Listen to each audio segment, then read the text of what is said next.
Now, you've all seen one of these before, right? You've seen them in the movies. So I'm going to talk to you for a minute about how sometimes being mayor can change the way your brain works. So it's Christmas time. My son's home from college, and he's watching one of those spoof movies. It's one of those horror movies. And there was somebody there with the cape and the hood, and looks like death, looks like the Grim Reaper, and they've got one of these. And so it's somebody that you would normally associate with bad things, with things that are depressing.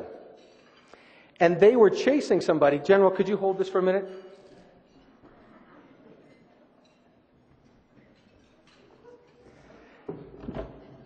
They were chasing somebody with these. And I'm never going to probably live down holding these up in front of you.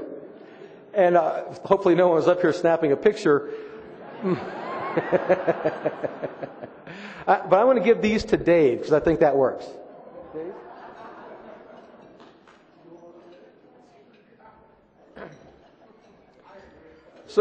So I'm watching this movie, and there's somebody who looks like the Grim Reaper, and they're chasing somebody with pom-poms. Now, any rational person would think, well, obviously that's the Grim Reaper chasing a cheerleader.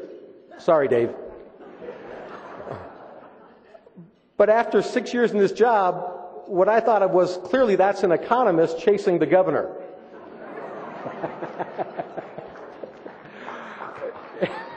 Go ahead, thanks. You can sit down now, General. And the reason I thought about that is because, has everybody heard we're in a recession? Not a big news flash, right? Well, when you're in a recession, we don't need doom and gloom economists, and we don't need Grim Reapers. But we also don't need people who are just cheerleaders.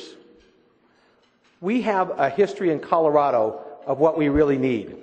How many of you have seen one of these on a car before? What these are called pioneer plates. And what we do in Colorado is we celebrate people who are pioneers. We've got literally a couple hundred years now of people living in Colorado where we celebrated that they were sticking their necks out and doing something new. Now, when you think about our tradition as pioneers, one of the things we know about pioneers is that every pioneer left something that they knew. They left their home. They said, I'm going to look to a new place where I don't know the people, I don't have family. I'm going to try, even though everybody I know is staying behind.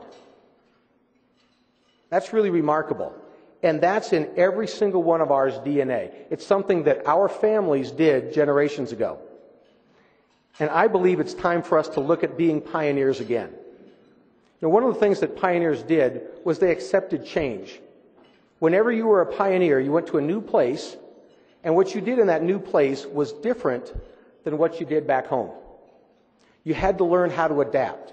You had to learn to accept new things, new ideas, and new problems, and not just do okay, but actually thrive at a time when you didn't know everybody around you. That's really, really scary, but that's who we are as Coloradans. I think that's something we need to take a new look at. You know, pioneers actually had a secret weapon. It wasn't that they had more skills than their neighbors. It wasn't that they were richer than their neighbors. What they really had was they had attitude. They had this unbelievable belief in themselves, saying that I can make it through whatever's going to happen. I can do these hard things. I can go to this new place and not just survive, but create a family. That attitude is what made pioneers different than the people that they left behind. And that's who we are as Coloradans. Pioneers did not hope that things would get better. They said, I'm going to make things better.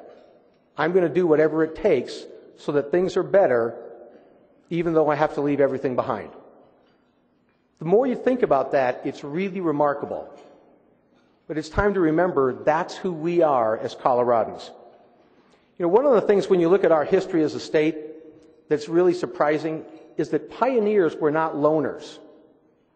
Pioneers were actually people that went out in teams and built communities. Stop and think about that for a minute. They built communities. They didn't do everything on their own. Sure, they were tough. Sure, they had to make their own farm or their own ranch work. They had to make their own mine work. But they also knew how to come together and how to create a team.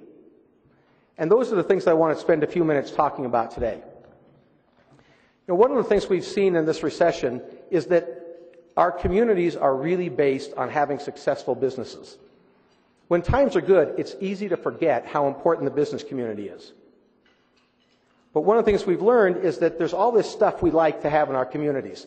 Things like nice parks, good police and fire protection, having a nice symphony, all these different things that we like.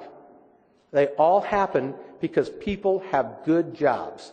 Jobs that let them buy things, jobs that let them pay taxes, jobs that let them contribute to philanthropic causes, jobs that give them the time to go work as volunteers. All these things that we love to have in our community, they all come from good jobs. And good jobs are created by healthy companies.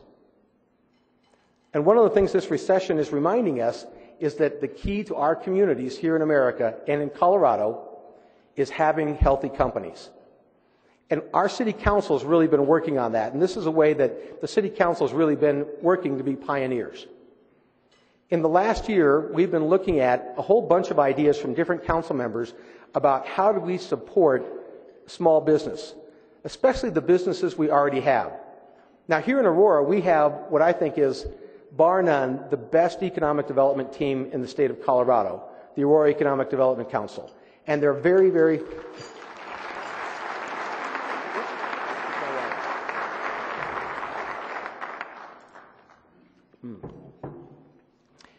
They're exceptional at bringing in new, strong, big companies. And they do that better than anybody. But one of the things we have to look at as well is that a lot of our new jobs are coming from small companies. So what can we do to help small companies? Well, the City Council has just finalized a new program where if you have employees in Aurora and you add employees, and because you added employees, you either had to do new construction or you bring new equipment in some way you're paying new taxes, additional taxes in Aurora because you hired new employees. For the next 2 years, we're going to split those taxes with you. Now, I'm not going to go into all the details of it because there's always a bunch of caveats. After all, we are a government. But the issue is we want to send a message. And that message is, how do we help small business? And this is a program that we've looked around the country. We couldn't find one other city that was doing what we've now pulled off in the city of Aurora. But because we have that attitude about being pioneers, we're not doing it because somebody else did it. We're saying let's do it because nobody's ever done it before. That's the kind of thing we need to be thinking about in Aurora. There's a couple other